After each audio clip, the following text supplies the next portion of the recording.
Hello there, and welcome to the Sleepy Nature Channel. Did you know that some animals can change their eyes with the seasons, like putting on special glasses when winter arrives? Tonight, we're going to follow the reindeer into their quiet, snowy world, where the light grows soft and blue and everything slows down to a gentle, peaceful hush. Come with us into the cold, still wilderness, a place of silver birches, frozen breath, and eyes that glow like winter twilight. Take a slow breath in and let it go. You are safe, you are warm, and tonight the reindeer are your guides into rest. Somewhere in the far north, where the sky sits low and pale as a piece of sea glass, there is a forest that breathes differently in winter. The trees grow quieter, the ground goes still beneath a soft white blanket.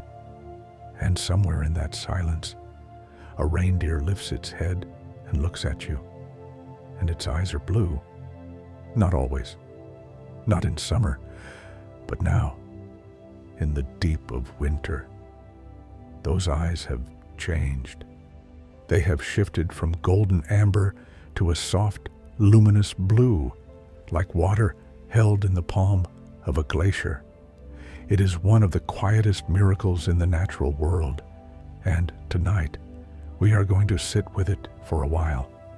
Reindeer, called caribou in North America, are creatures built for the cold. Everything about them, from the wide spread of their hooves to the layered warmth of their coats, speaks of a life shaped gently by snow and wind. They are not fragile. They are not fierce. They are simply at home in a world that many other animals cannot survive. Their coats are made of hollow hairs. Each strand is like a tiny straw filled with air, which traps warmth close to the body the way a duvet traps the heat of your sleeping self. Even in the most bitter cold, a reindeer resting in the snow stays warm beneath that thick, air-filled mantle. It is a soft kind of engineering, elegant and quiet. The hollow hairs also help the reindeer float. Yes, reindeer can swim, and their buoyant coats keep them high in the water as they cross rivers during migration. There is something tender about that image. A large, antlered animal drifting calmly across a cold river, carried gently by the air inside its own fur. Reindeer are the only members of the deer family where both males and females grow antlers. In most deer species, only the males carry those branching crowns. But in reindeer, the females grow them too, and they keep their antlers through winter, long after the males have shed theirs. A female reindeer standing in the snow with her antlers still reaching upward is a small, stubborn kind of grace. The antlers themselves are covered in something called velvet while they grow. A soft, warm skin full of blood vessels that nourishes the bone as it forms. When you touch a growing antler gently, it is warm. It pulses faintly, like something alive, which of course it is. Later, when the antler is fully grown and hardened, the velvet dries and falls away in strips. The reindeer rubs its antlers against trees to help it along, leaving soft tatters on the bark like forgotten ribbons. In the summer, reindeer graze on grasses, leaves, mushrooms, and flowering plants. They move across the tundra in great, unhurried herds, covering hundreds of miles as they follow the greenery northward. The sound of a herd moving is not thunderous. It is a gentle clicking, a soft, rhythmic sound made by tendons in their ankles, almost like a slow heartbeat scattered across the snow. That clicking sound has a purpose. In blizzards and whiteouts, when reindeer cannot see each other, they can still hear the herd. The clicking keeps them together. It is a quiet kind of language, speaking comfort across the dark. Reindeer have a special enzyme in their stomachs that helps them digest lichen, a tough, papery plant that grows on rocks and tundra ground. Lichen is not a plant exactly, but a partnership, a fungus and an algae living together, each depending on the other. Reindeer can smell lichen beneath a meter of snow and will dig down through the white with their hooves to reach it. Imagine that, the smell of life, faint and green, rising through a meter of cold. And those noses, reindeer have large, complex nasal passages that warm the icy air before it reaches their lungs. When a reindeer breathes in on a bitter morning, the cold air travels through a warming system so efficient that by the time it reaches the lungs, it is almost body temperature.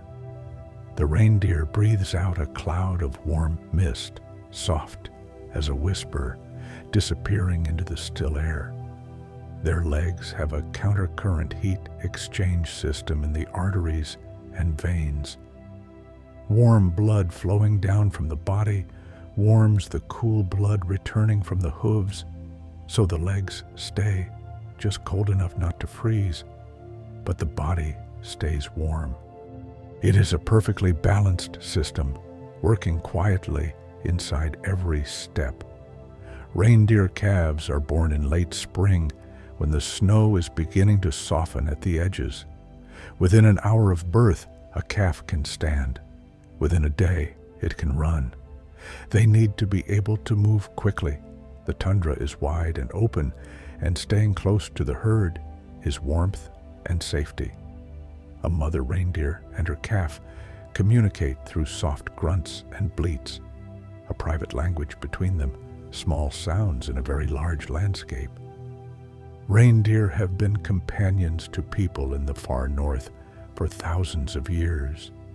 The Sami people of Scandinavia, the Nenets of Siberia, the Eveni of eastern Russia, all have built their lives gently around the reindeer, following the herds, drinking their milk, wearing their warmth.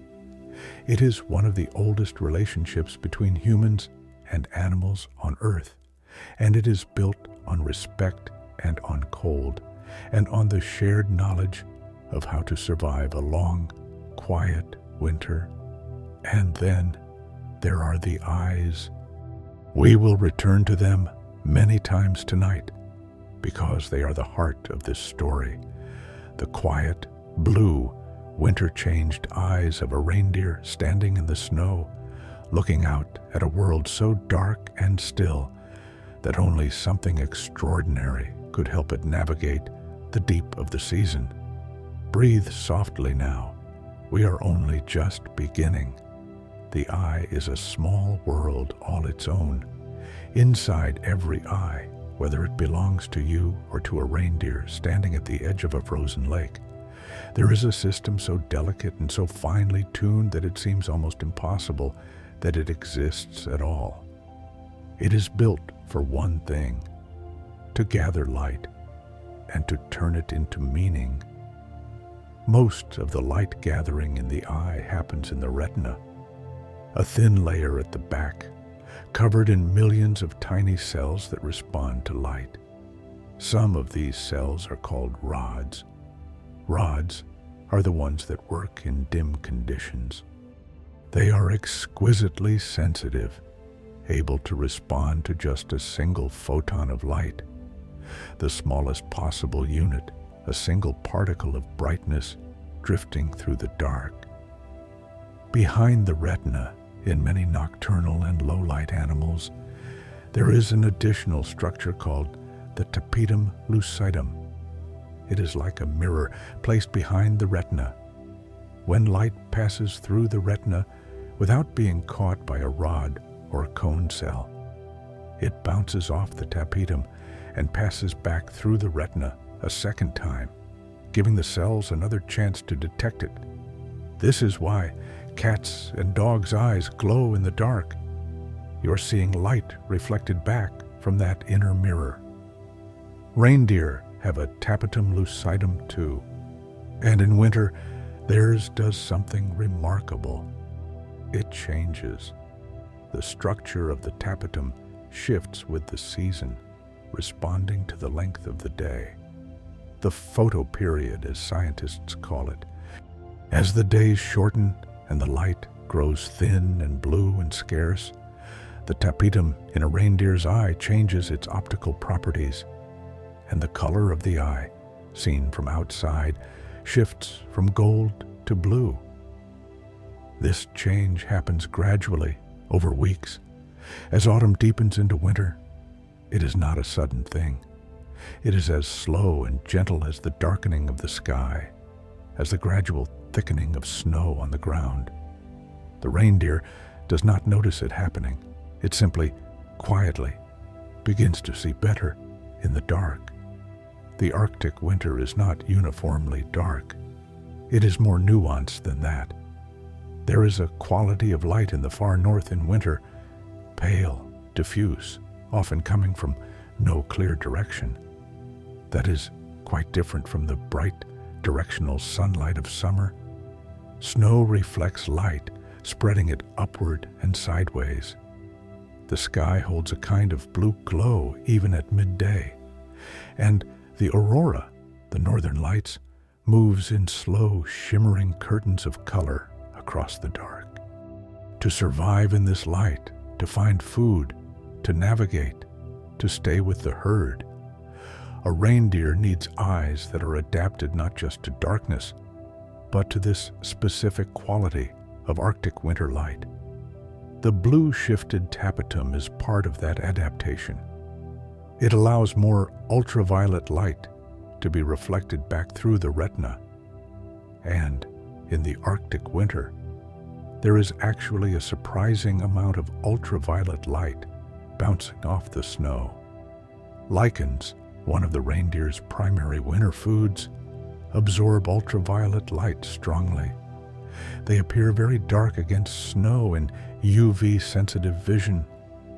A reindeer whose eyes have shifted to their winter configuration can potentially see lichen patches glowing dark against the white snow, even in the dim light of an Arctic noon.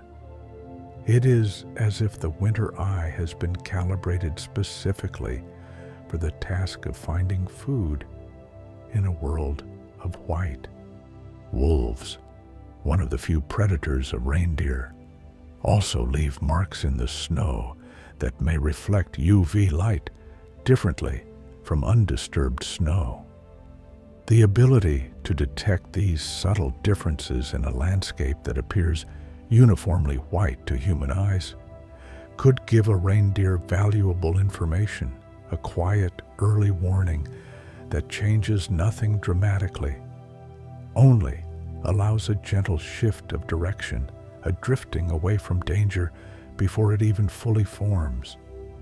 The discovery of this seasonal eye color change in reindeer was made relatively recently, published in a scientific study in 2013. Researchers at University College London and the University of Tromsø worked together studying reindeer in the far north of Norway. They found that the tapetum of reindeer eyes collected in winter reflected much less light than those collected in summer, which counterintuitively makes the eye more sensitive because less light is wasted by bouncing back out of the eye altogether. The golden summer tapetum reflects light efficiently outward, useful in the bright, continuous sunlight of the Arctic summer when there are 24 hours of light and the risk of oversaturation is real. The blue winter tapetum scatters light in a way that allows more of it to be absorbed by the retinal cells. It is a trade-off tuned by evolution over thousands of years, as quiet and purposeful as a long breath. This change in the tapetum is caused by the pressure of fluid within the eye. In the long days of Arctic summer, with light continuously stimulating the pupil to contract, the pressure inside the eye is higher. This pressure alters the spacing of tiny collagen fibers in the tapetum, which changes which wavelengths of light it reflects, producing the golden color. In winter, when the pupil is chronically dilated in the continuous low light, pressure drops, the fibers relax and spread, and the tapetum shifts to reflect blue. It is a passive mechanism. It does not require the reindeer to do anything. It happens to it, as naturally as leaves change color in autumn, as naturally as snow falls. The reindeer simply continues to walk through the winter world, and its eyes quietly adjust to see it better. If you feel ready to close your eyes for a moment, please do. Picture a reindeer at the edge of a frozen lake, steam rising gently from its broad muzzle, its winter coat thick and pale as new snow, and its eyes soft, blue, luminous, looking out across a landscape that seems impossibly quiet and impossibly beautiful. That image is waiting for you whenever you are ready to rest into it. If you are enjoying this story, we would love it if you left a little comment below. Even just a word or two about how you are feeling right now. It means so much to us to know you are here, resting with us in this quiet place. The Arctic tundra in winter is a place of such utter stillness that it seems like the world itself has decided to pause and think. The wind, when it blows, moves across flat expanses without obstruction, carrying with it a sound that is less a roar than a long, patient exhalation. And between gusts, the silence is absolute, the kind of silence you feel in your chest, like the moment just before sleep comes. Beneath the snow, the tundra is not dead, it is only waiting. The roots of grasses and sedges hold still in the frozen ground, patient as anything that has learned to wait well. Mosses press themselves flat under the white, still green, still alive, slowing their metabolism to almost nothing, burning almost no energy at all. They have been doing this for hundreds of millions of years. They know how. Permafrost lies beneath much of the Arctic tundra, a layer of permanently frozen ground that in some places extends hundreds of meters down. The top layer thaws each summer, briefly, and plants rush to complete their whole growing season in 8 or 10 weeks. Then the cold returns, and the ground locks again, and the permafrost below remains undisturbed, unchanged, holding in its frozen grip the traces of the ancient world, seeds, insects, pollen, the bones of animals that walked this landscape thousands of years ago. Scientists have found viable seeds in permafrost, seeds that are over 30,000 years old, that have been germinated and grown into plants. The narrow-leafed campion, a small flowering plant, was grown from seeds found in squirrel burrows frozen in the Siberian permafrost. Those seeds had been waiting, patient and cold and alive, in a suspended way since the last ice age. When they were warmed and watered, they grew. They remembered how. The reindeer moves through this landscape with a kind of ease that is not careless, but deeply knowing. Its wide hooves spread its weight across the snow, acting like natural snowshoes, preventing it from sinking too far into the soft surface. The front edge of the hoof is sharp, allowing it to dig into ice for traction. The back part is softer and more elastic in summer, becoming firmer in winter. A hoof that changes with the season, like the eye, like so much of this animal that is built for change. Reindeer migrate enormous distances. Some herds travel over 5,000 kilometers in a year, one of the longest land migrations of any animal on Earth.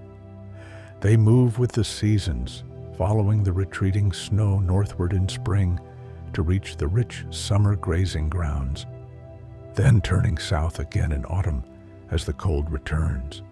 The herd moves as a single, slow, purposeful thing, not rushing, not panicking, simply walking day after day in the direction of food and warmth. Along migration routes, the same paths are walked year after year, generation after generation.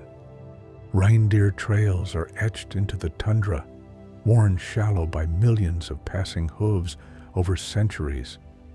They are ancient roads, older than any human path, leading through mountain passes and across river fords that the reindeer know by memory, or perhaps by something deeper than memory, an understanding of the landscape that lives in the body. Calves learn the route from their mothers. They walk beside them, step by step, over the course of their first great journey, and by the time they return the following year, they know the way. This is knowledge passed not through language, but through the body, through the shared rhythm of walking together, through the smell of the same rivers crossed and the feel of the same ground underfoot. The Sami people of Scandinavia have traveled these routes alongside the reindeer for thousands of years. Their culture, language, art, and spirituality are woven through with the presence of the deer. The Sami have over 1,000 words related to reindeer and snow, words for different types of snow depending on its suitability for reindeer grazing, words for the different stages of antler development, words for the particular quality of light in the sky when a storm is coming. A language grown from this close and careful relationship with a single animal and a single landscape is a kind of love poem to both. In the stillness of a winter evening on the tundra, a herd of reindeer resting in the snow looks like something from a dream. They lie close together for warmth, their breath rising in small, separate clouds that drift and merge in the still air. Their eyes half closed, their ears turned slowly, following sounds too faint for us to hear. They are not afraid. They are resting, as you are resting now, in a world that has grown very quiet and very soft. Overhead, if the night is clear, the stars appear in numbers that are almost painful to look at. Not the few dozen visible from a city, but thousands upon thousands, filling every part of the sky, reflecting faintly in the snow below. The Milky Way, when you can see it from the tundra, is not a faint smudge, but a river of light, broad and detailed, crossing the sky from horizon to horizon. The reindeer below do not look up at it, but perhaps they feel it, the quiet weight of all that light falling gently down. Do you have a favorite fact or image from tonight's story so far? We would love for you to share it in the comments. And if you are new here, you might enjoy our playlist of Nature Sleep Stories. There are many quiet journeys waiting for you there. You can find the link nearby whenever you're ready. There is a particular quality to snow that we often overlook because it is so familiar. Snow is not just frozen water. It is a structure, an architecture of tiny ice crystals that traps enormous amounts of air within itself. A freshly fallen snowpack is up to 90% air. It is, in a sense, barely there at all. Mostly nothing held in the shape of something. This airy structure makes snow one of the best natural insulators in the world. Beneath a meter of snow, the ground temperature may be 0 degrees Celsius, even when the air above is -40. The snow holds the cold out, just as it holds warmth in. Animals that know this use it. Ptarmigan, small, plump birds of the Arctic, burrow into snowbanks each night to sleep, letting the snow wrap around them like a thick white duvet. They emerge in the morning, looking ruffled and soft, ready for another cold day. Lemmings live almost entirely under the snow in winter, in a world called the subnivean space, the space beneath the snow, above the ground. Here, the temperature is stable, the wind cannot reach, and there is a compressed layer of dead grass and sedge to eat. They build tunnels and nesting chambers, their small warm bodies moving through the white dark, safe and hidden, and surprisingly comfortable. Predators above, foxes, owls, weasels, can sometimes hear them moving or detect the warmth rising from their breath. But the snow offers a real and powerful protection. The Arctic fox has fur so thick and white in winter that it is almost impossible to see against the snow. Its tail, when wrapped around its nose and paws as it sleeps, curled in the cold, acts as a perfect insulating cover, a built-in scarf and blanket in one. The Arctic fox can sleep in the open, in temperatures below -70 degrees Celsius, without any shelter at all, its warm breath cycling slowly beneath its tail, its heartbeat slowed, its temperature maintained by a fur coat. That is, gram for gram, one of the warmest materials ever evolved. Snowflakes form around tiny particles in the air, dust, pollen, even bacteria. The ice crystals grow in the exact hexagonal symmetry that water molecules prefer when they freeze. Each one unique because each one grows through a slightly different path of temperature and humidity on its way down through the atmosphere. The hexagonal shape appears again and again in nature, in the cells of a honeycomb, in the geometry of certain crystals, in the cross-section of a basalt column. It is a shape that arises naturally whenever a system is trying to pack itself as efficiently as possible. The universe, it seems, has favorites. When snow falls in very cold, still air, it falls in almost total silence. The crystals are so light, so open in their structure, that they land without a sound.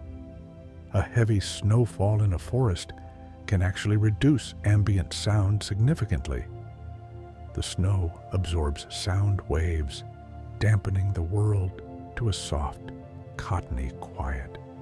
Animals and people who have experienced a heavy snowfall in a forest often describe the sensation as something close to peace.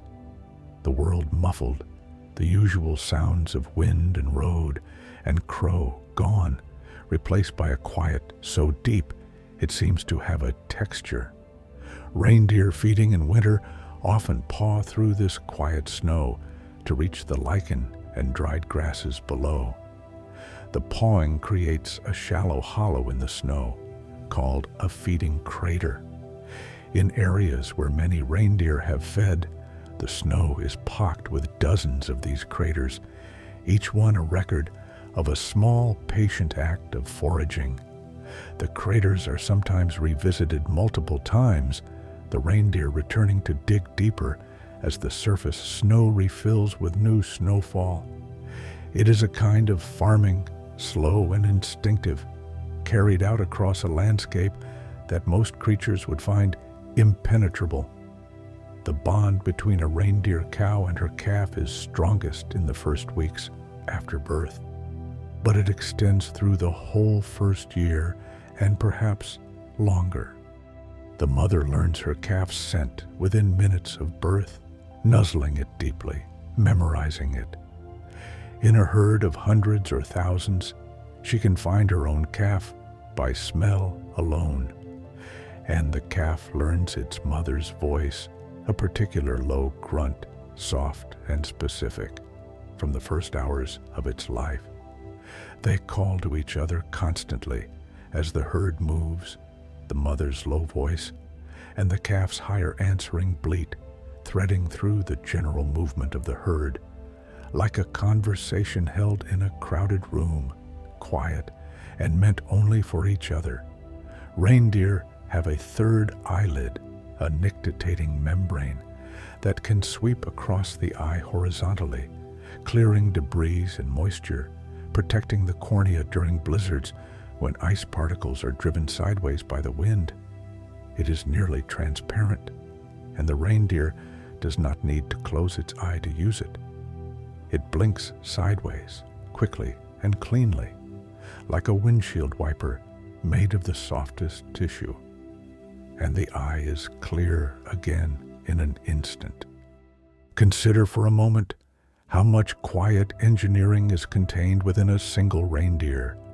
The hollow insulating hairs, the self-warming nasal passages, the countercurrent heat exchange in the legs, the changing tapetum of the winter eye, the wide, season-adapting hooves, the third eyelid.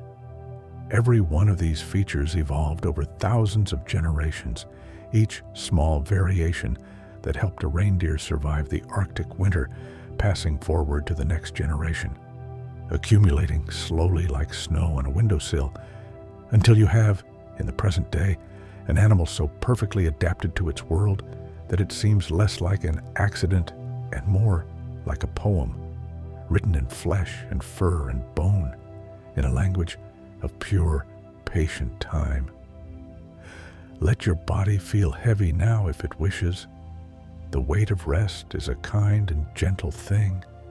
Let the images of snow and still air and blue, quiet eyes settle over you like that soft, insulating snowpack settles over the tundra, holding warmth in, keeping the cold world at a comfortable distance, making a small, warm space for you to breathe and be. Light behaves strangely in the Arctic. In summer, the sun does not set for weeks or months at a stretch. It circles the horizon in a long, low arc, casting shadows that move slowly around the clock like the hands of some enormous sundial. In winter, it reverses. The sun disappears for weeks, and in its place comes a long, subtle twilight that shifts from pale blue to gray to purple, and back again throughout the short middle hours of the day. This perpetual twilight is not darkness exactly. It has a particular quality, cold and even and diffuse, like light through frosted glass. The snow makes it brighter than it would otherwise be, reflecting whatever light falls from the sky back upward, creating a world that glows from below as much as from above.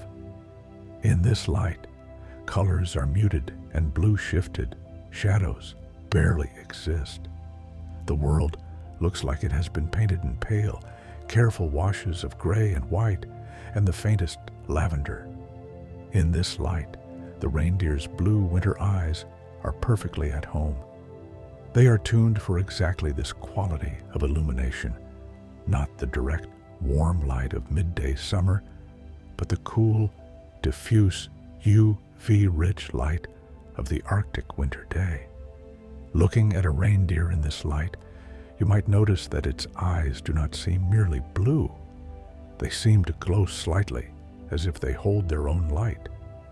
This is the tapetum reflecting the ambient light back outward, the same phenomenon that makes cat eyes shine in headlights, but quieter, cooler, more in keeping with the world they are part of. The quality of Arctic light has inspired generations of painters, photographers, and writers. There is something about light that comes from a very low angle, the kind you experience near the poles in winter or at sunrise and sunset anywhere, that makes surfaces look more beautiful, more textured, more alive. A flat piece of tundra under high summer sun looks unremarkable.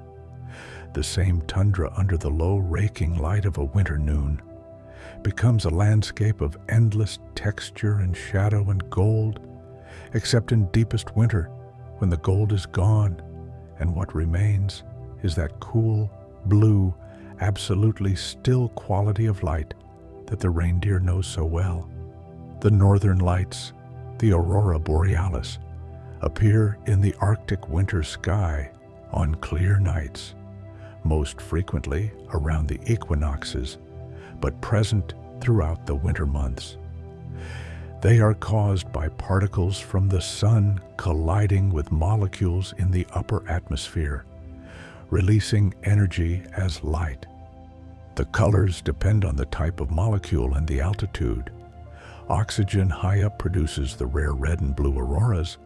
Oxygen lower down produces the most common green, and nitrogen produces blue and purple. The aurora can cover the entire sky or appear as a single thin arc. It can be still, or it can move, rippling and folding and cascading like silk in wind. Reindeer, when the aurora is active overhead, sometimes stop and look upward. No one is entirely sure of what they make of it. Their UV-sensitive winter eyes would likely see the aurora differently from how we see it. Perhaps more vivid in some wavelengths, less vivid in others. What they experience standing there, heads raised, breath misting in the cold air, watching the sky move, that belongs entirely to them. The Sami people have many stories about the aurora. In some traditions, the lights are the spirits of the dead dancing. In others, they are the breath of the world rising. In others still, they are a fire lit in the sky by a great Arctic fox running so fast that its tail brushes sparks from the stars. This last story has the scientific name for the aurora borealis, revontulet in Finnish, meaning foxfires, woven into the language itself, a memory of wonder held inside a word. Ice, like snow, is a structure. The ice of Arctic lakes and rivers is layered, clear hard ice at the surface, then a layer of slush, then sometimes a layer of air, then the water flowing darkly below. The thickness of ice can be read by looking at it, or by tapping it, or by the sound of a footstep on it. People who live in the Arctic learn to read ice the way others read roads, understanding its variation, its safe passages and its thin spots, its tendency to heave and crack and reform around the edges, in ways that have nothing to do with temperature and everything to do with the movement of water beneath. Reindeer cross frozen rivers and lakes as part of their migration, using routes that their herds have crossed for generations. They test the ice cautiously, spreading their weight, stepping carefully. Sometimes a reindeer falls through into the water below, and the herd waits at the edge, watching until it hauls itself out, or until it cannot. These are the moments of the winter landscape that are stark and real. But even these pass quickly in the telling, because the tundra absorbs everything, the sound, the cold, the difficulty, and returns to its soft, white, unremarkable silence. The ice on a still lake makes sounds at night as the temperature drops and the ice expands and contracts. A deep, resonant booming followed by long, groaning calls that travel across the surface as if the lake is dreaming aloud. The sound carries for great distances in the still winter air. Reindeer near the lake raise their heads and listen, ears rotating, and then decide the sound is not danger and lower their heads again to the snow. Your breath right now, if you are listening quietly. It has a rhythm, in and out, slow and regular, carrying warmth from the deep of you to the cold of the air.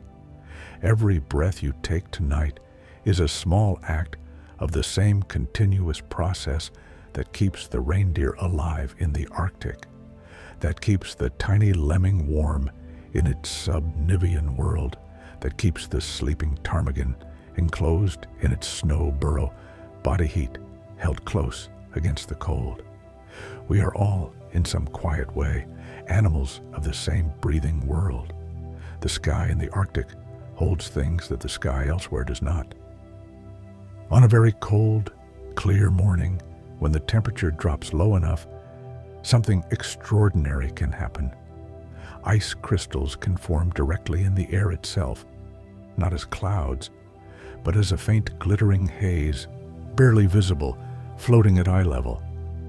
This is called diamond dust. It is sunlight passing through millions of suspended ice crystals, each one a tiny prism splitting the light into its colors before passing it on. In diamond dust, halos can appear around the sun or moon, rings of pale color or arcs or pillars of light rising straight up from the sun as it sits on the horizon. These sun pillars occur when flat ice crystals, drifting horizontally in still air, each reflect a tiny piece of sunlight upward. The column of light they create looks solid, as if the sun is casting a searchlight straight into the sky. It is there for a few minutes. Then the temperature shifts by a degree. The crystals change orientation or melt, and it is gone. People who have grown up in the Arctic know all these phenomena by sight and name. They are not unusual. They are simply part of winter's vocabulary, the way rain and fog and clouds are part of the vocabulary of wetter, warmer places. But for someone who has never seen them, they arrive with the quality of a dream, something the mind insists cannot quite be real. Frost flowers sometimes grow on new sea ice in the Arctic.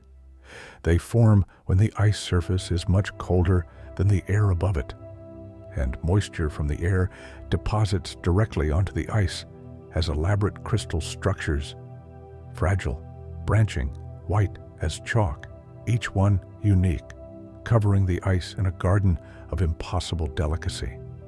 They can be several centimeters tall. They grow overnight and are destroyed by any wind or footstep.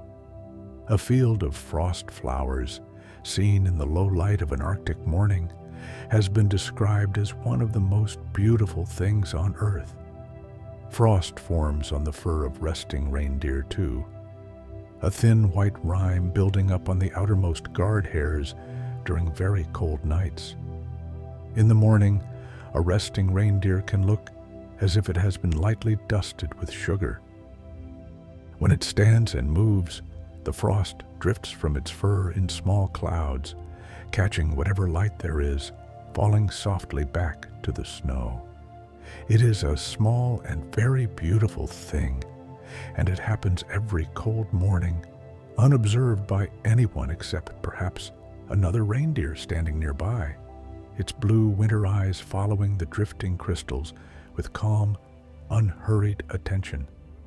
The relationship between light and the eye is ancient beyond any meaningful measure. Eyes evolved independently dozens of times on the tree of life. Invertebrates and mollusks and arthropods and worms, and even in some single-celled organisms. The basic principle is always the same. Gather light, focus it, transduce it into a nerve signal, interpret the signal as information about the world. But the specific solutions to this basic problem are enormously varied, shaped by the particular environments and challenges of each creature's life. A compound eye, like a fly's, sees a mosaic of many small images, each one slightly different from its neighbors, covering a wide field of view. A human eye sees a single, detailed image, with high resolution in the center and lower resolution at the edges. A scallop's eye uses a mirror, a crystalline structure at the back, rather than a lens at the front to focus light. The scallop has up to 200 of these mirror-based eyes ringing its soft body, each one looking outward into the water. A mantis shrimp has 16 types of color-detecting cells, where humans have 3. It can see colors we cannot conceive of. And the reindeer has its seasonal eye, its summer eye, and its winter eye, each tuned to the world it finds itself in, each as different from the other as a human eye is from a fly's. The change takes weeks and happens in the quiet dark of the reindeer's skull, driven by nothing more dramatic than the changing length of the day. It is one of nature's subtlest transformations, and one of its most useful. The pupil of the human eye dilates in low light too, letting in more light to help us see. But our dilation takes seconds and responds to immediate changes in brightness. The reindeer's seasonal eye change is different. It is a structural alteration taking weeks in response to a pattern of light that extends over months. It is a different kind of adaptation, deeper and slower and more committed. When researchers first began studying this phenomenon, they noticed that the eyes of reindeers sampled in summer had a golden reflective quality, while winter eyes had a distinctly blue appearance.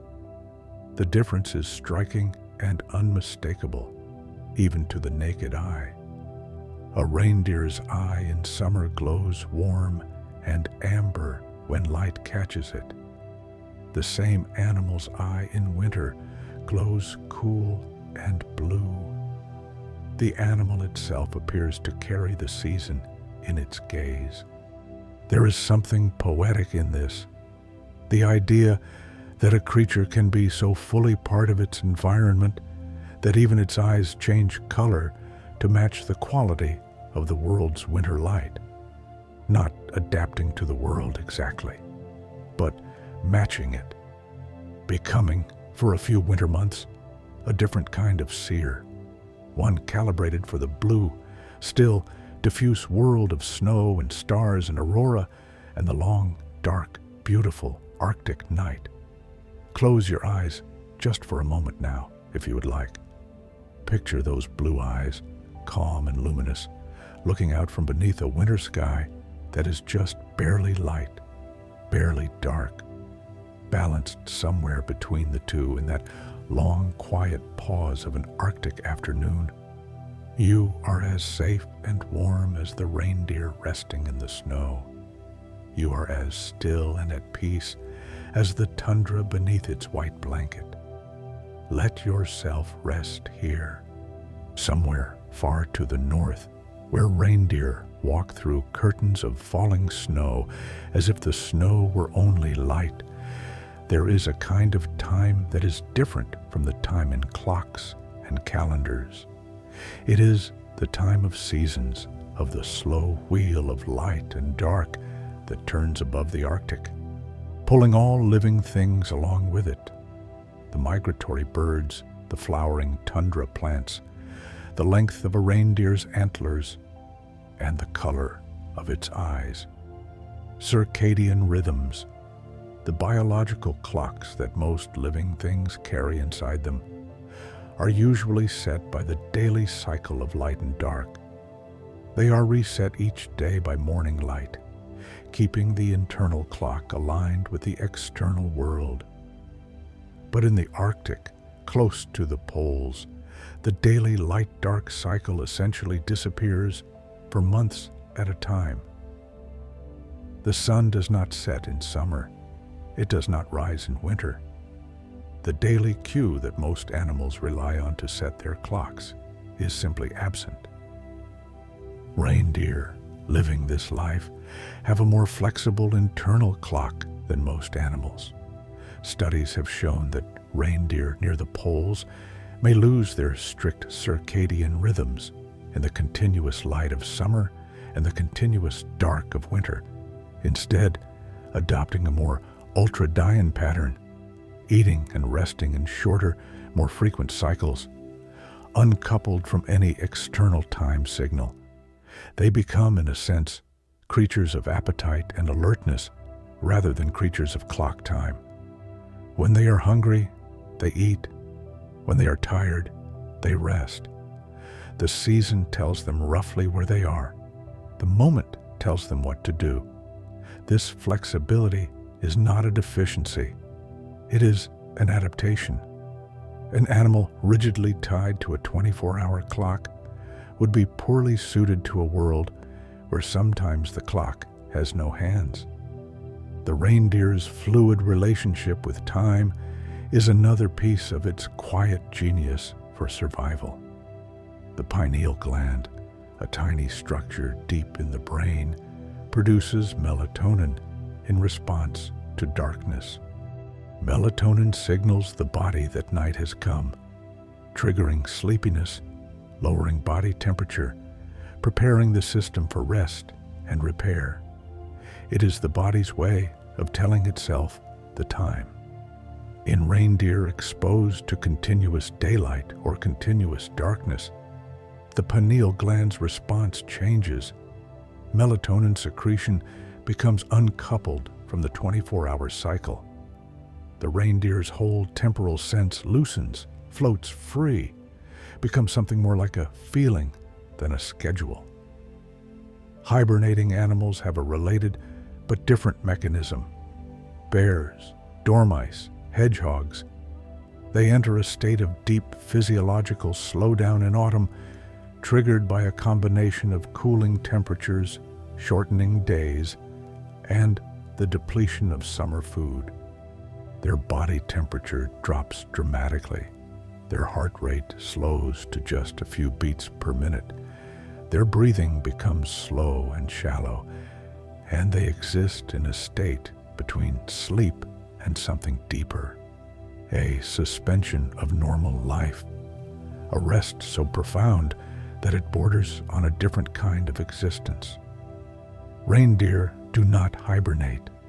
They must keep moving, keep feeding, keep the herd together through the winter. But they do slow down in some ways. Their metabolism drops slightly. Their daily movement distances shorten. They spend more time resting. They are not hibernating, but they are not rushing either. They are doing what the season asks of them, which is mostly to be patient and warm and to keep breathing. The digestive system of a reindeer is built for exactly the food available in different seasons. In summer, a rumen full of bacteria ferments the rich green grasses and flowering plants the reindeer grazes on, producing nutrients efficiently from plentiful material.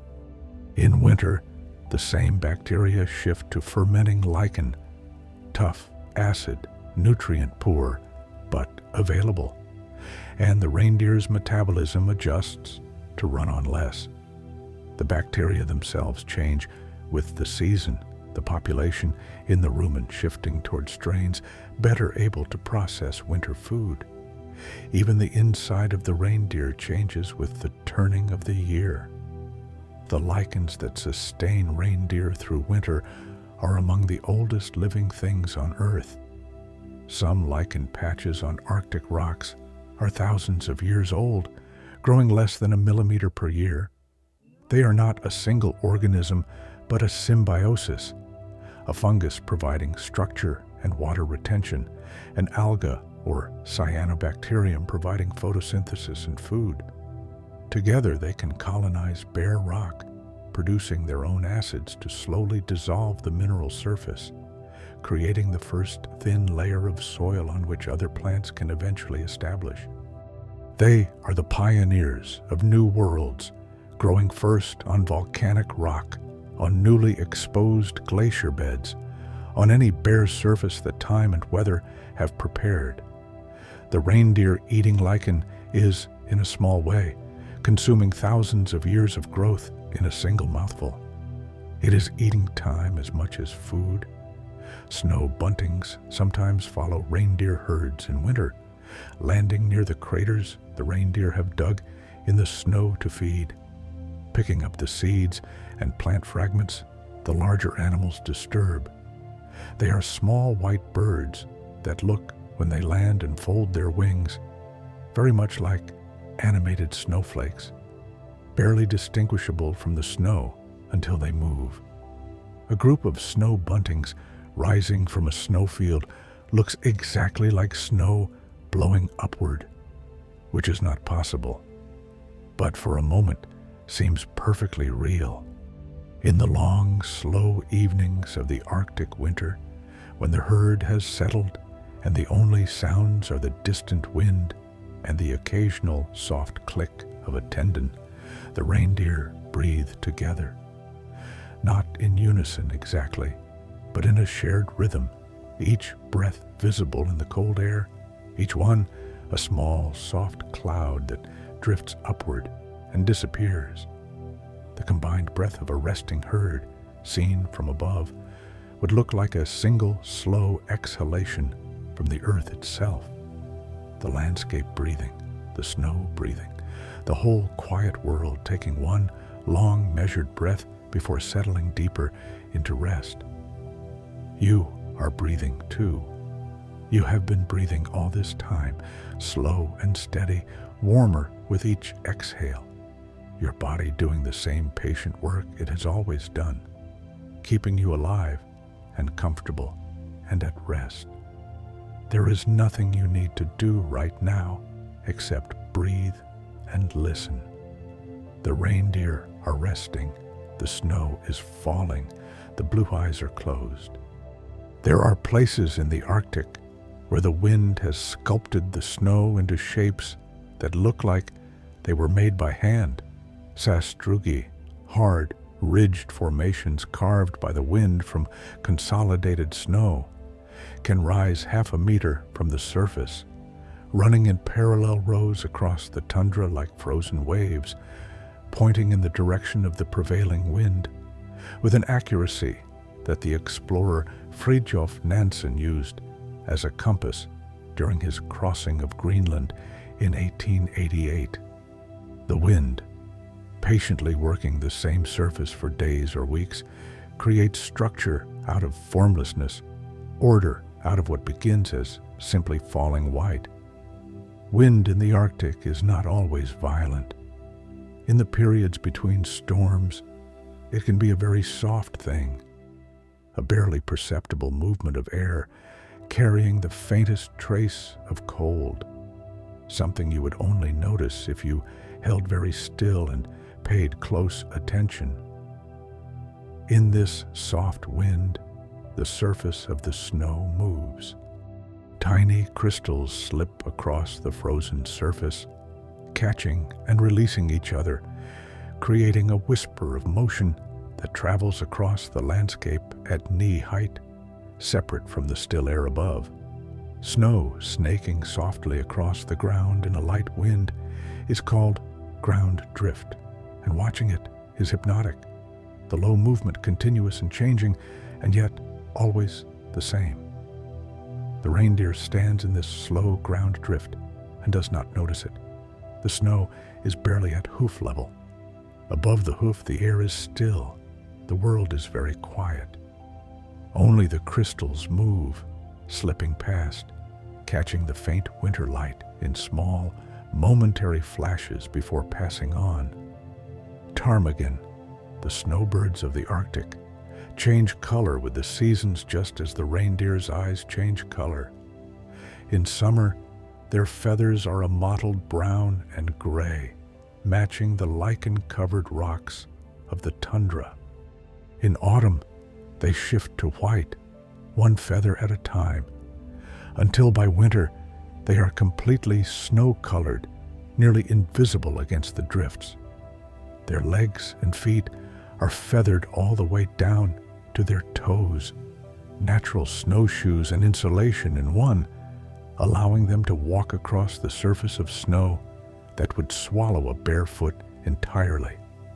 The willow ptarmigan has been recorded changing color as many as 3 times in a single year, from winter white to spring brown, to summer brown, to autumn brown, to winter white again, each shift triggered by the changing photoperiod, the same lengthening and shortening of days that tells the reindeer's eyes to change. All these creatures are reading the same signal: the quality of the light, the length of the day, the slow message that the spinning earth sends to every living thing about the season that is coming. Arctic ground squirrels hibernate for 8 to 9 months of the year, longer than any other mammal.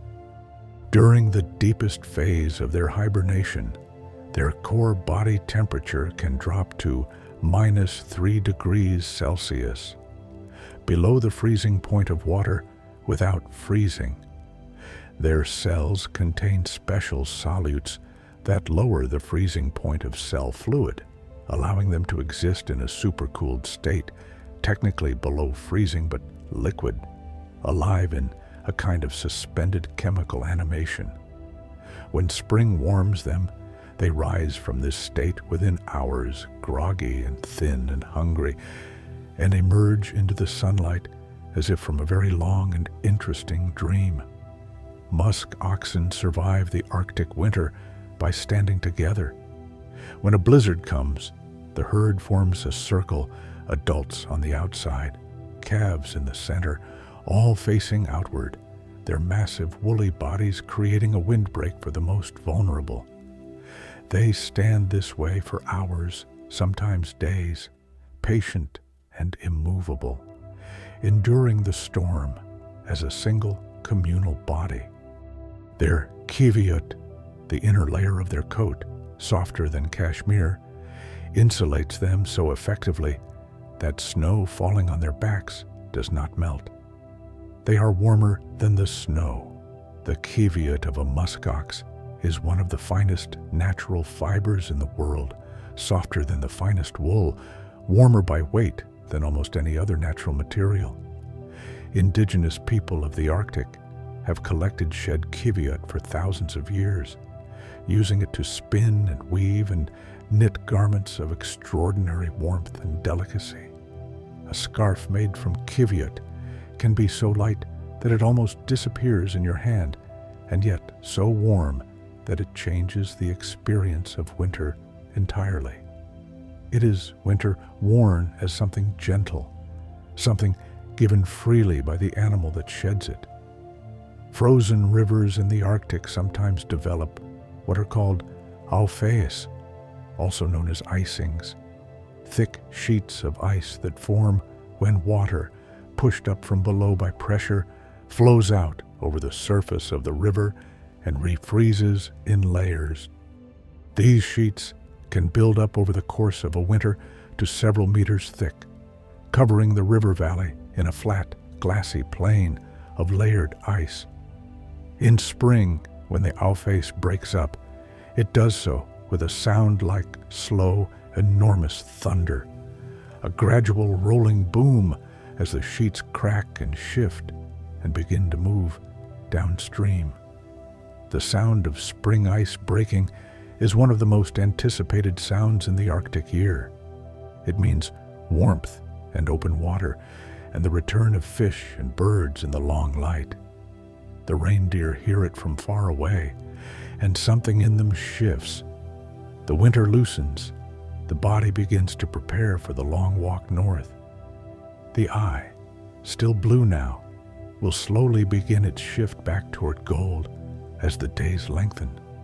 The transformation is already beginning, quietly, inside the small, extraordinary machinery of a reindeer's eye. If you are still listening and feel yourself getting sleepy, know that this is exactly right. Let the words become less distinct if they wish to. Let the images blur gently at the edges. The story continues around you, soft and slow, and you can rest inside it without following every word. We are glad you're here. The world of scent is one that most humans can only dimly imagine. A dog lives in a world where scent is as vivid and detailed as sight is for us, where every lamppost is a bulletin board, every patch of grass a complex message, every person a unique and specific smell that carries more information about them than any photograph. A reindeer's sense of smell is similarly acute, perhaps more so, calibrated over tens of thousands of years to read a landscape that is mostly white and featureless to the eye, but rich and varied to the nose. A reindeer can smell a predator from several kilometers away, given the right wind.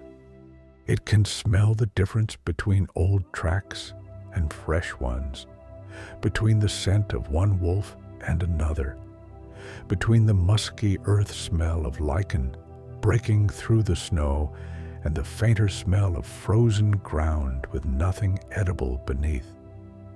It can smell the coming of weather, the particular quality of air that precedes a blizzard, or the subtly different air that carries the warmth of an approaching Chinook wind off the mountains, the brief midwinter warming that can soften the snow surface enough for the deer to access food below. This smell of coming weather is something many animals seem to possess, a sensitivity to changes in air pressure, humidity, temperature, and the particular mix of molecules carried on a changing wind that allows an animal to prepare for what is coming hours before it arrives. Dogs and horses and cattle are often observed to become restless before storms. Birds roost earlier. Insects disappear. The behavior of the natural world is itself a kind of forecast, if you know how to read it. The smell that reindeer use most immediately and urgently is the smell of other reindeer. The herd has a collective scent made up of individual variations around a common theme. Species-specific musk, the smell of the particular food they have been eating, the smell of the individual animal itself, shaped by its health and its genetics and its history. A young reindeer separated from its mother in a storm can find her again by smell, alone, following a trail through the snow to its source. Nose working constantly, the world decoded into a map of scent. Smell and memory are more deeply connected than any other sense and memory. The part of the brain that processes smell is directly connected to the hippocampus, the structure central to the formation of long-term memories, and to the amygdala, which processes emotion. This is why a smell can return you instantly and completely to a moment from your past. A specific kitchen, a specific season, a specific person. The neural pathway is short and direct, bypassing the usual interpretive layers that soften other sensory memories. For the reindeer, the smell of its mother is the earliest and most deeply embedded memory. It is the smell of safety, of warmth, of the first days of life. In its most primal form, smell and home are the same thing. Every journey the reindeer makes, across hundreds of miles of tundra, ends in a place that smells like the places it has known. The same lichens, the same earth, the same herd. And in that smell, something in the animal relaxes. The tundra itself has a distinctive smell, clean and cold, with a mineral undertone. And beneath that, in summer, the complex, earthy smell of slow decomposition and growth that every soil carries. In winter, the smell of the tundra is simpler, stripped of the summer notes, mostly just cold and space and the faint ghost of lichen and frozen moss. But for an animal that knows it intimately, this winter smell is as specific and meaningful as any summer richness. Snow geese migrate across the Arctic in their hundreds of thousands, resting on the tundra in spring and autumn during their journeys north and south.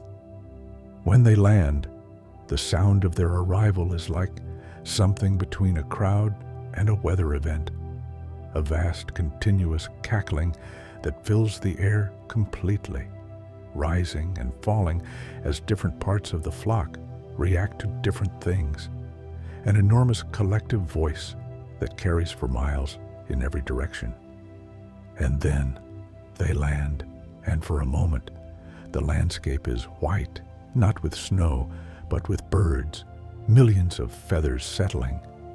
Caribou and snow geese have been known to share feeding grounds in spring, when newly exposed tundra offers fresh growth to both.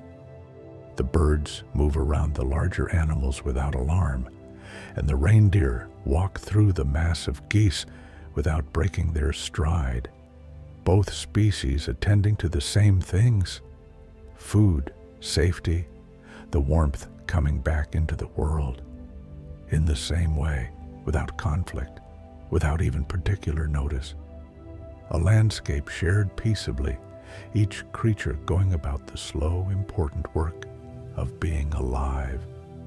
The sound of the Arctic in spring, when the geese have arrived, when the first runoff from snowmelt is trickling under the ice of rivers, when the first snow buntings are singing from any raised rock, is the sound of life returning from a very long pause. It is not a triumphant sound. It is a quiet beginning, careful and gradual, full of small things waking up one at a time, testing the warmth of the air, checking that the cold is really and truly going. And it is.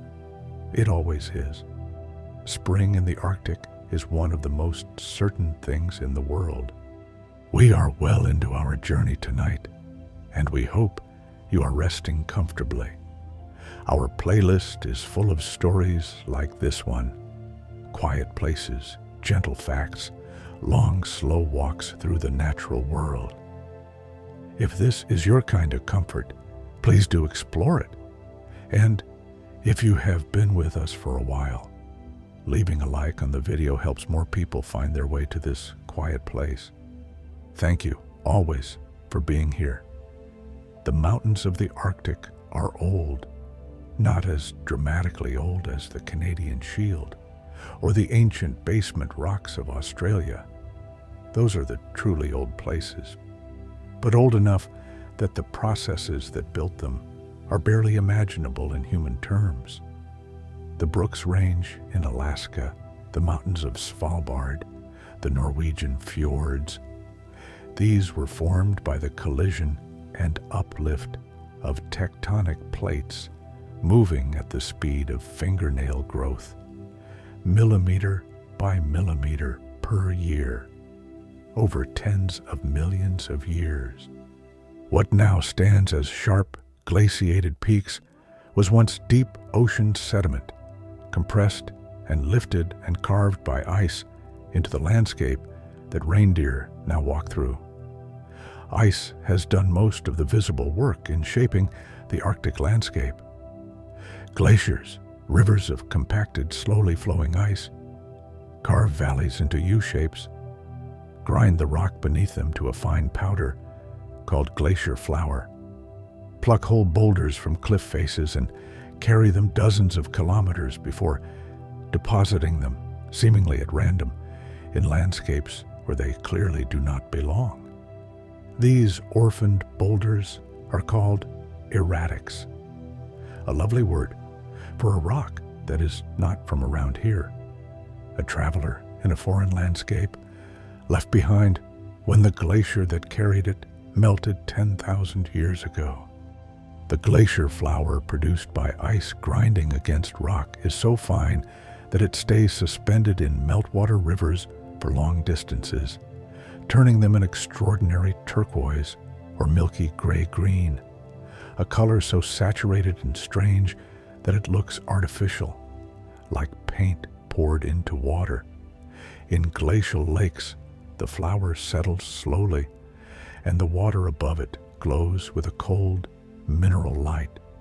Some of the most beautiful lakes in the world owe their color entirely to the dust of mountains ground to powder by the patient weight of ice.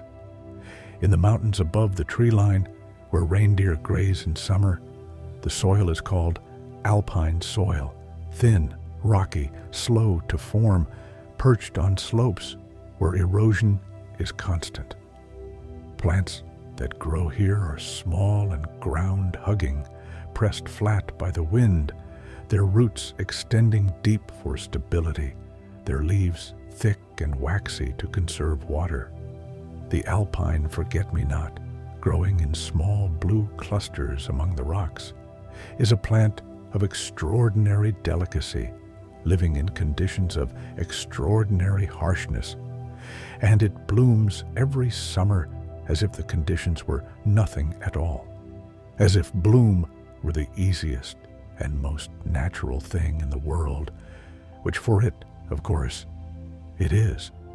Rivers in the Arctic carry stories of the mountains they drain, the chemistry of river water, its particular mix of dissolved minerals, reflects the rock type of the mountains upstream, and every mountain has its own signature.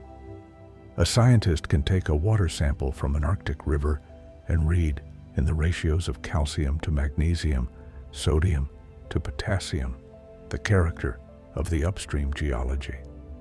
The river is a letter written in dissolved rock, sent from the mountains to the sea. Reindeer drink from rivers and lakes when they can, probing through ice at the edges in winter, pressing their mouths to the freezing water. In deep winter, they may not drink at all, obtaining enough water from the snow and ice in their food, their efficient kidneys conserving water with the same quiet skill that the rest of the body conserves heat. The body of a large mammal in winter is a system of extraordinary conservation. Every resource used carefully, nothing wasted, everything cycling back to where it is needed. The midnight sun of Arctic summer affects behavior in ways that are still not fully understood. Many Arctic animals breed and give birth in the continuous daylight, synchronized not to a daily rhythm, but to the annual calendar of warmth and food availability. Reindeer calves are born in late May and early June, when the snow is just beginning to soften and the first green shoots are pushing up from the tundra. Time to match the calf's first weeks of life with the maximum availability of nutritious new growth for the nursing mother. The timing has been refined over thousands of generations, the birth date shifting with the individual's birth date and the availability of food, a slow, careful calibration written into the species itself. Birds migrate to the Arctic in summer to take advantage of the continuous daylight and the massive flush of insect life that the warming tundra produces. The long days allow them to feed almost around the clock, fueling the rapid growth of their chicks. The Arctic tern, the most widely traveled of all birds, migrates from the Antarctic to the Arctic and back again each year, a round trip of over 70,000 kilometers. It spends more time in daylight than any other animal on Earth, chasing the polar summers from one end of the planet to the other, rarely sleeping, rarely still, living its whole life in transit between two places of extraordinary light. The reindeer, by contrast, is a creature of rootedness, returning to the same landscapes year after year, sleeping in the same general areas its ancestors slept, walking the same ancient routes. The tern and the reindeer are both creatures of the Arctic summer, but they are different kinds of relationship with place.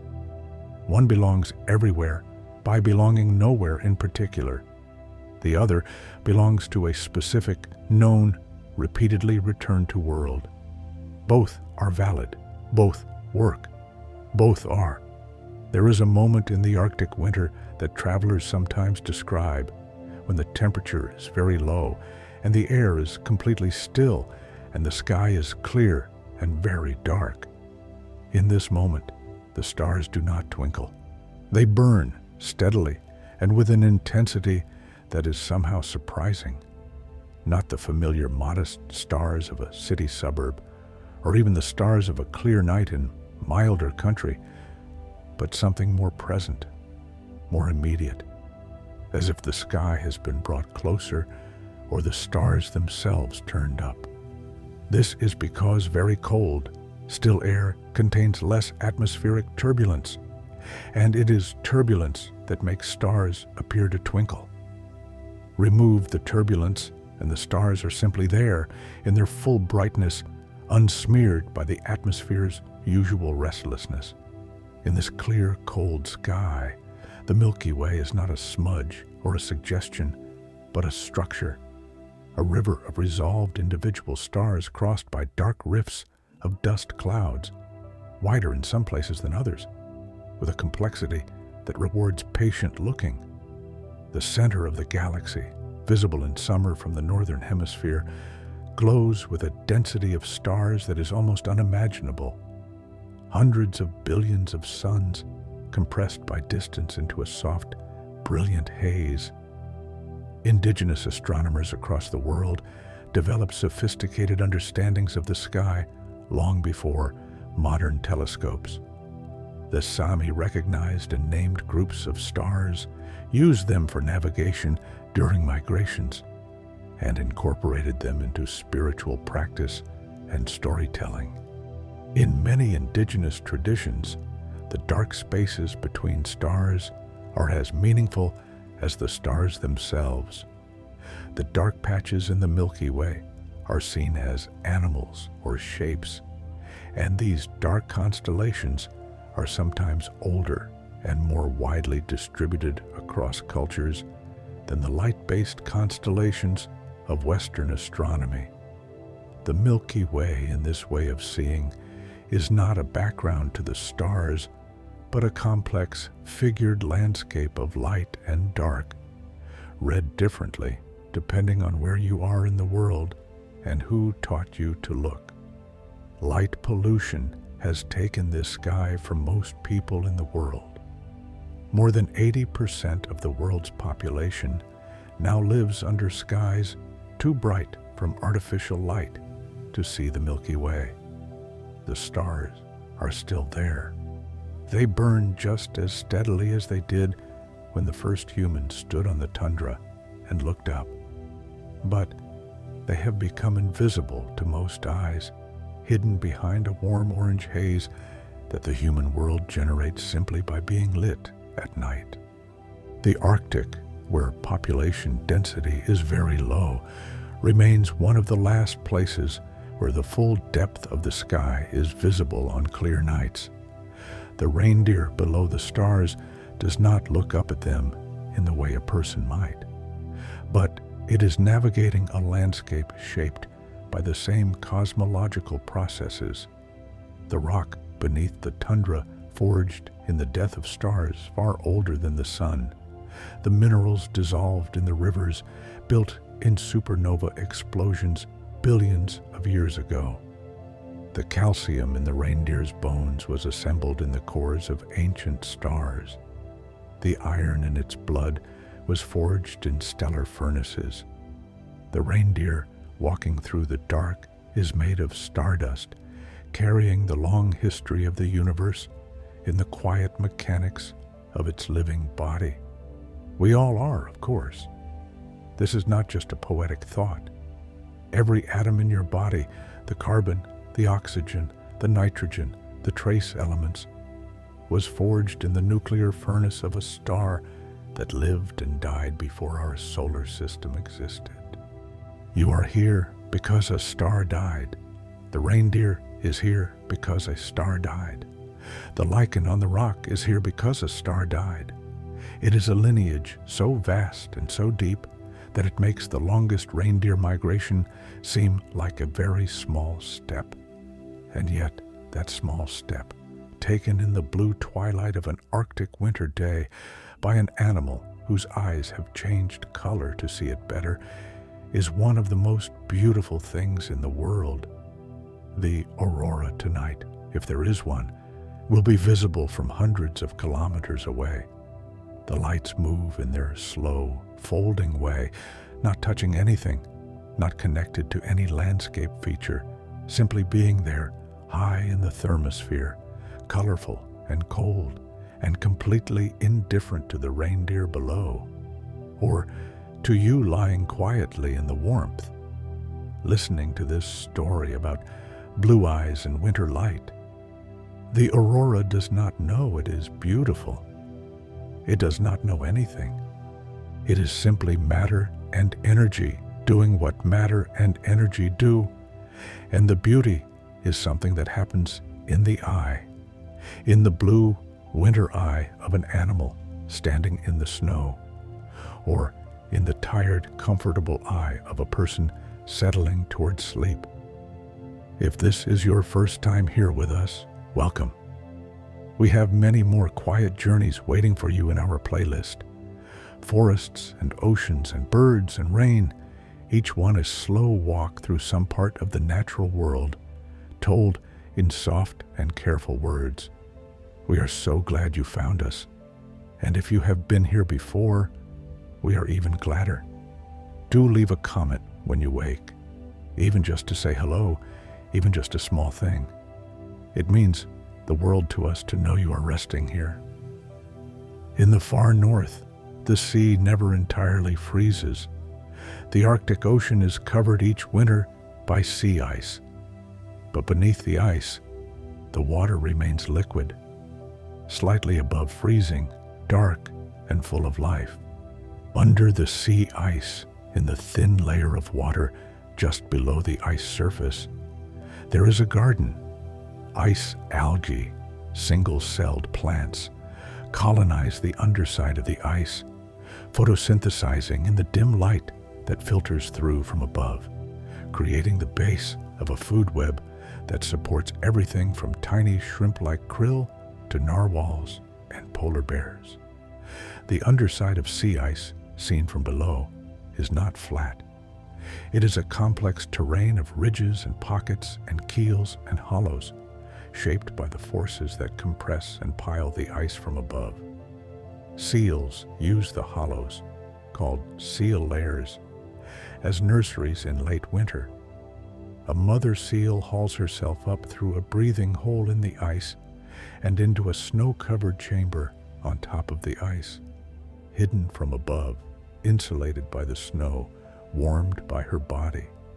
Her pup is born here and grows here for the first weeks of its life, fed on milk so rich in fat that it puts on weight faster than almost any other mammal on Earth, gaining 2 kilograms a day, growing from a thin, spotted pup into a plump, round ball of blubber in just a few weeks.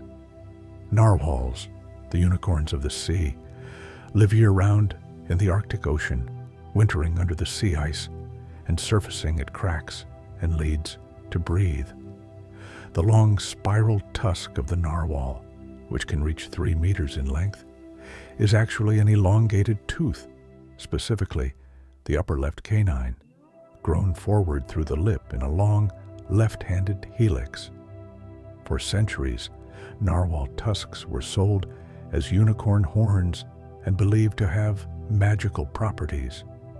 The real story of what the tusk does is still not entirely understood. It is covered in sensory cells that may allow the narwhal to detect water temperature, pressure, and possibly the salinity of the water around it. It is a living instrument, quietly reading the cold ocean. Belugas, small, white, sociable whales, gather in large groups under the Arctic ice in winter. They communicate in a rich, varied vocabulary of clicks, whistles, chirps, and songs, and they have been observed changing the shape of their large, rounded foreheads, the melon, which is involved in producing and directing sound, as they vocalize, as if the head itself is part of the instrument. Belugas have been called canaries of the sea for the musicality of their communication their voices audible to sailors through the hulls of wooden ships, ghostly singing from the dark water below. The sound travels through the water and through the ice above, emerging faintly into the air of the Arctic winter, where it might be heard by a reindeer standing at the edge of the frozen sea. The reindeer would not know what the sound is, would not know that it comes from something warm-blooded and intelligent in the water below, singing in a language as complex and nuanced as its own.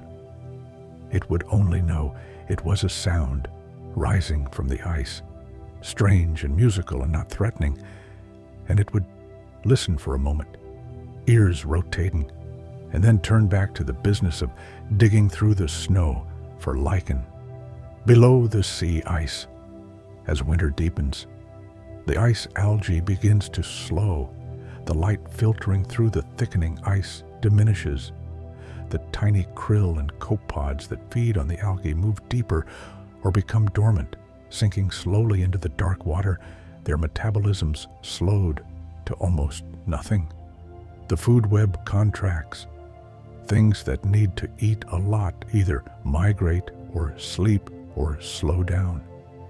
Things that can survive on very little stay and wait.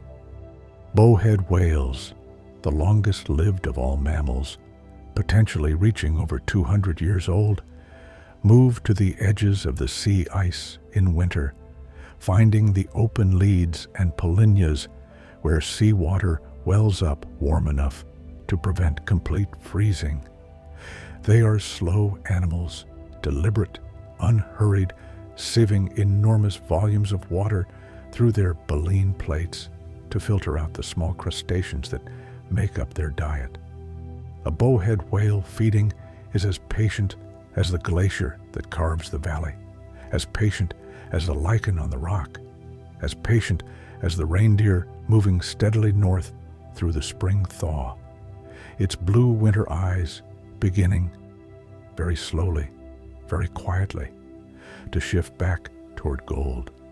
The patience of long-lived animals is a kind of wisdom that is difficult to translate into human terms.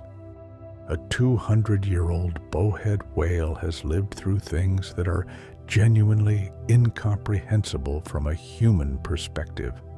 Changes in the sea ice, changes in the prey populations, the arrival of human ships, the sounds of engines and sonar cutting through its world of sound. It has outlived everything around it multiple times. It has been a calf, an adolescent, a mature adult, and a very old thing, all in the same ocean, all under the same ice, the seasons turning above it in their long, slow wheel. Let the thought of that long patience be something you can rest inside, if you wish. The slow wheel of the seasons, the patient lichens on the rock, the whale turning in dark water under the ice. These are not urgent things. They do not require anything of you. They simply continue as they always have, as they will long after tonight has passed into morning and this story has dissolved into the quiet warmth of sleep.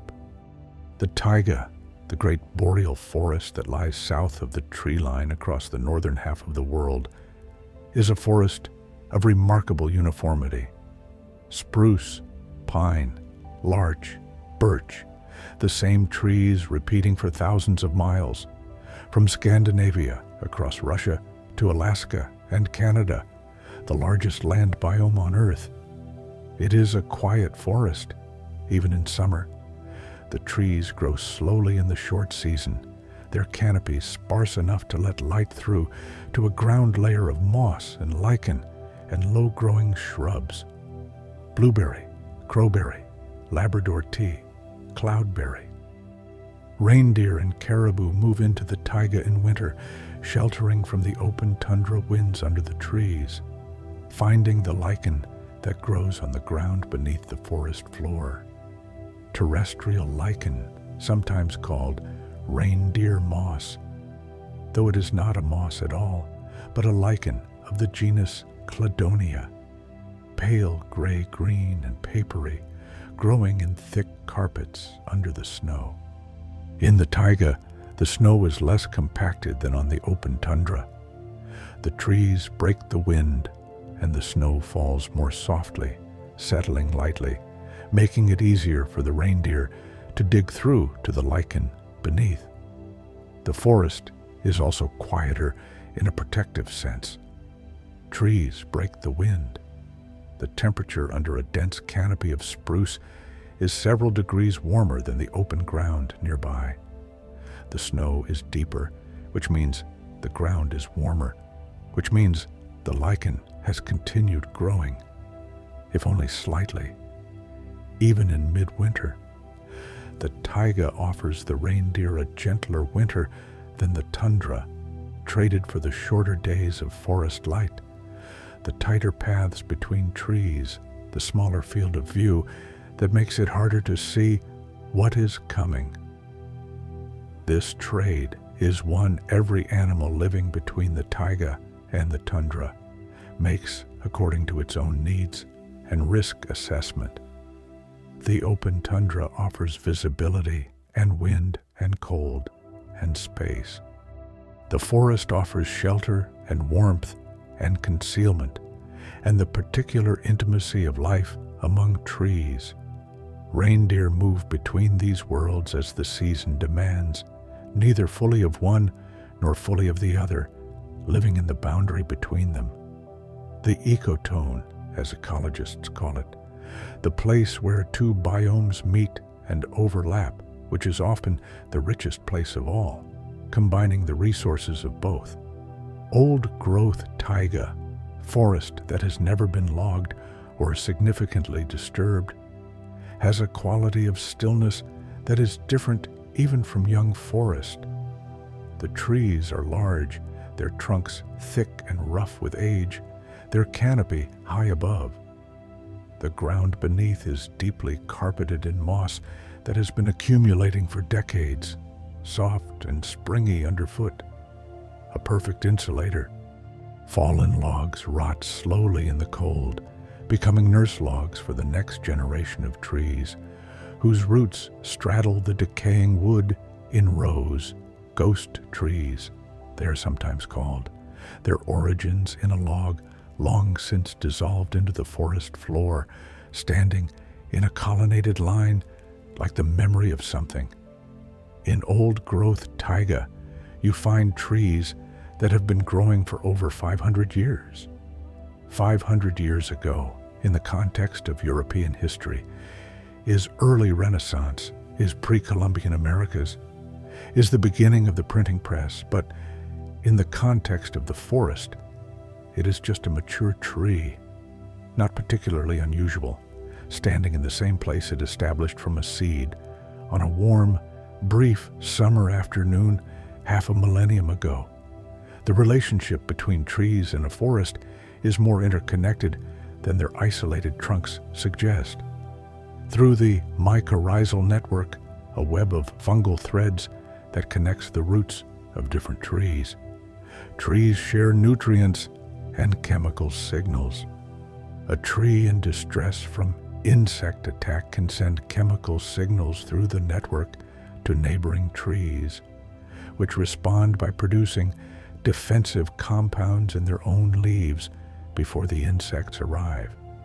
Mother trees, the large old central trees in a forest, have been shown to support the seedlings of their own species growing nearby, channeling extra carbon through the network to young trees growing in low light.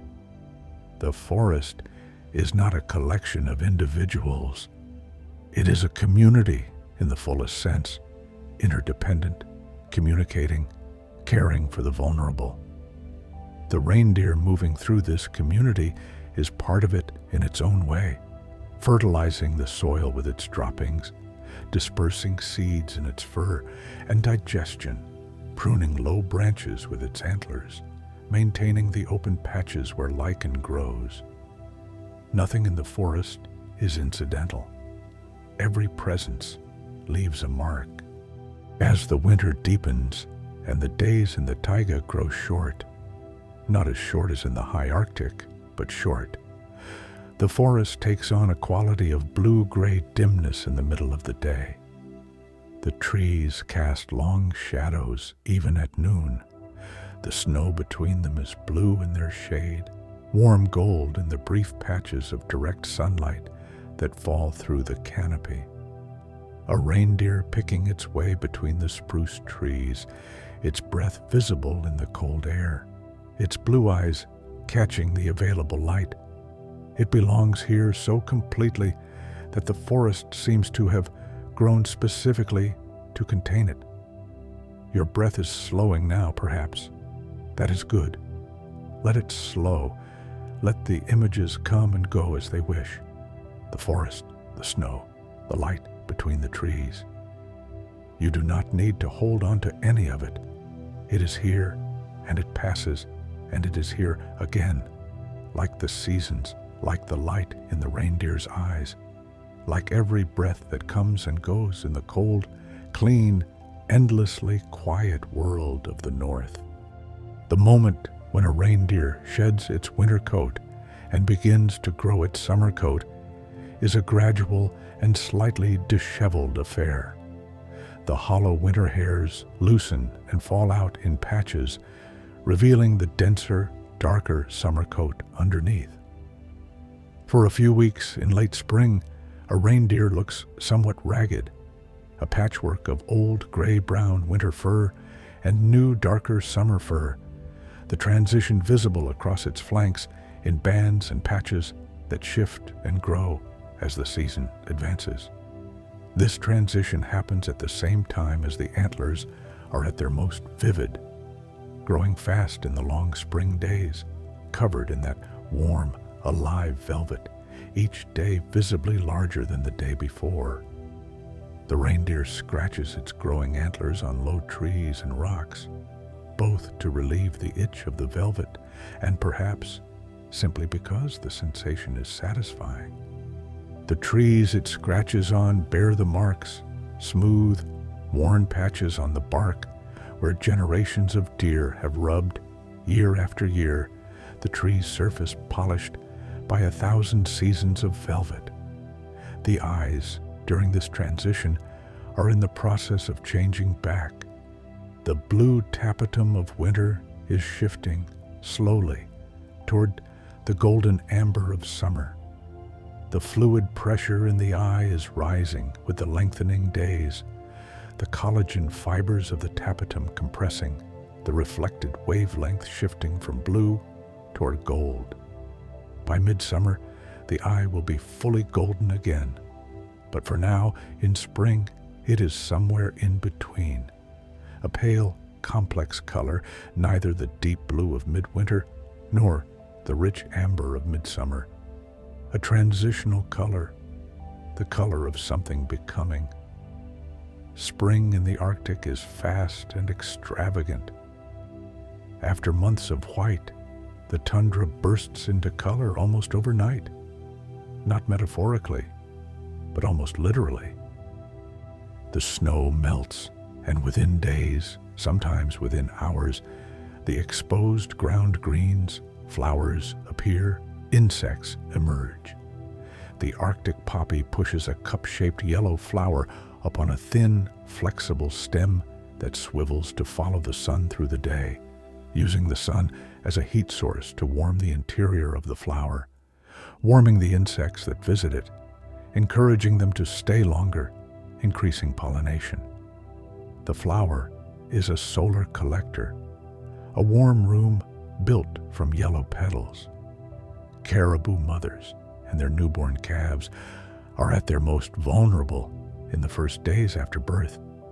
The calves must stand and walk quickly, and the mother needs to keep them moving with the herd. The bond formed in those first hours is the strongest force in both their lives. The mother will face a predator to protect her calf. She will run past safe forage to keep the calf with the herd. She will call and call and call in the dark if they are separated, her voice low and urgent, carrying across the snow. The sound of a mother reindeer calling for her calf is one of the most particular sounds in the natural world. Not loud, not frantic, but continuous and purposeful. A low, guttural sound repeated at regular intervals, patient and insistent. The sound of an animal that will not stop calling. And the calf, wherever it is, hears that sound above all others and moves towards it. Insects of the Arctic have adapted to the short summer in various ways, and some, like the Arctic woolly bear caterpillar, take 14 years to complete their life cycle, spending most of their lives as caterpillars, frozen solid each winter and thawing each spring, slowly accumulating enough energy to pupate and emerge as a moth for a single brief summer. 14 years of freezing and thawing, 14 springs of cautious reemergence, 14 summers of feeding, and then finally, once, the transformation. The moth that emerges from this long preparation lives only a few days. It does not eat. It has no mouth. It simply flies, finds a mate, lays eggs, and dies. The eggs hatch and begin the 14-year journey again.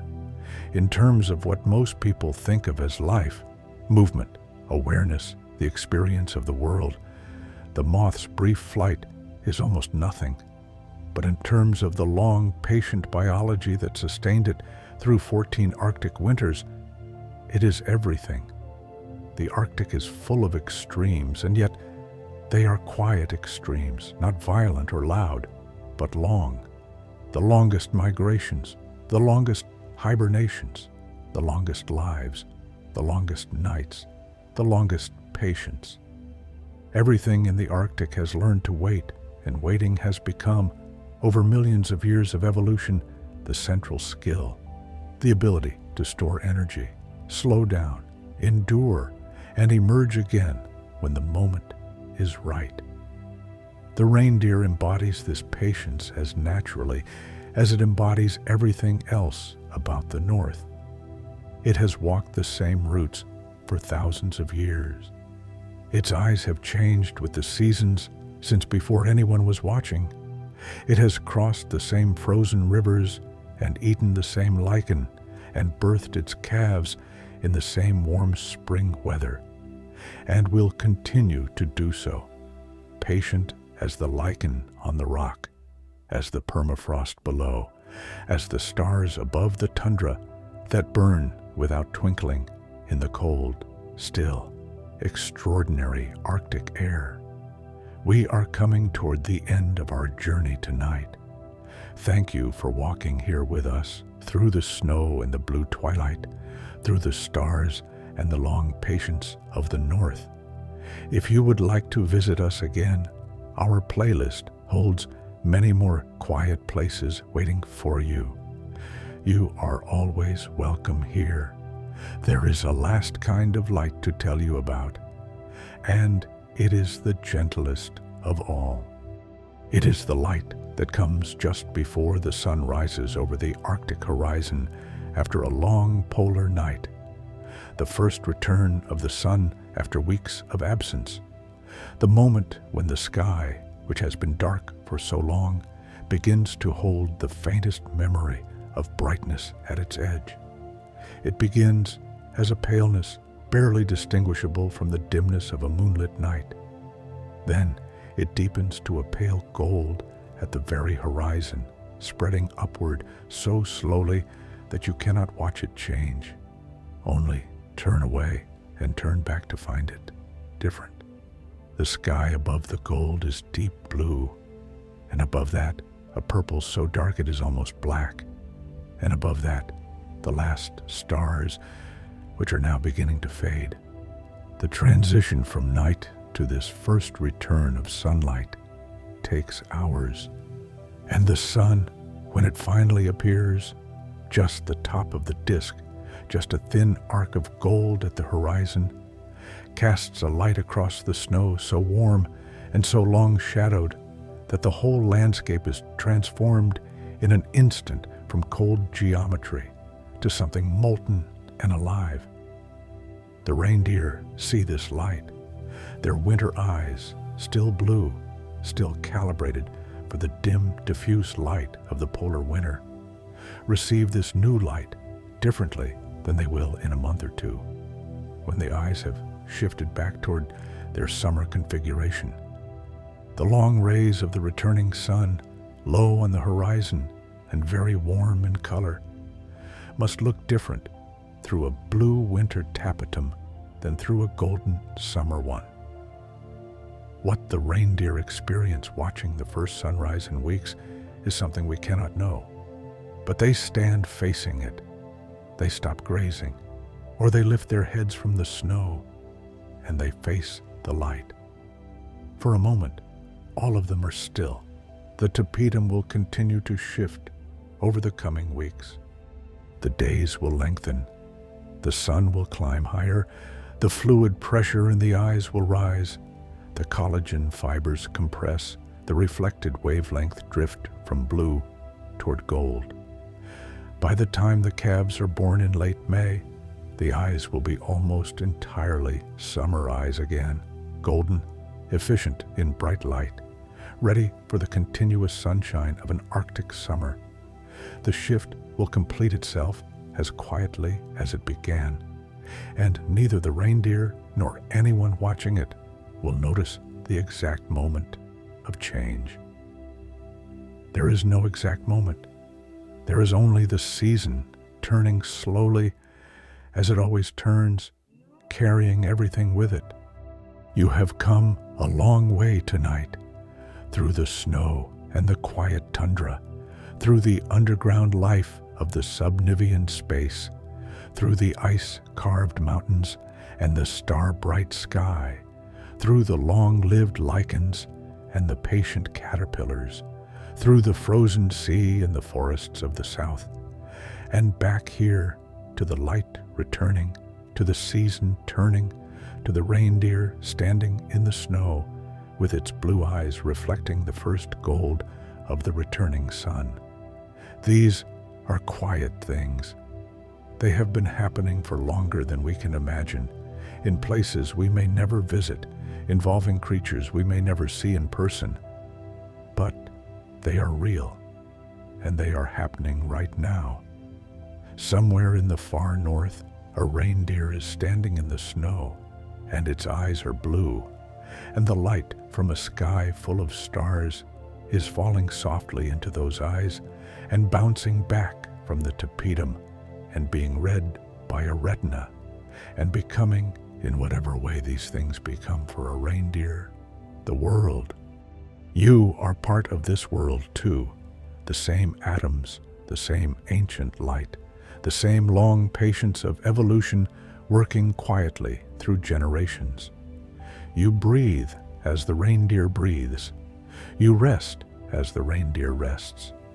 You carry the season in your body too, in the way the cold makes you want warmth, in the way darkness makes you want sleep, in the ancient rhythms of your blood and bone that have been calibrated by a very long relationship with the turning of the year. Let that settling feeling come now, if it is here. The story has been long, and the night is quiet, and you have traveled far through the cold blue world of the north, and now it is time to be still. Let the images go, the blue eyes, the falling snow, the lichen under the white, the stars without twinkling, the aurora moving in its silent curtains. Let them fade as softly as the aurora fades when the sky begins to lighten, as softly as your own breath fading into sleep. You are warm. You are safe. The snow is falling somewhere, softly, on a world that does not need you to do anything except rest. The reindeer are resting. The tundra is resting. The lichen is patient under the snow. And somewhere, in the quiet machinery of a small eye in the dark, a tapetum is slowly, gently, almost imperceptibly beginning to change, and the world in that eye is growing very slightly less blue. Good night. Sleep well. We will be here when you return.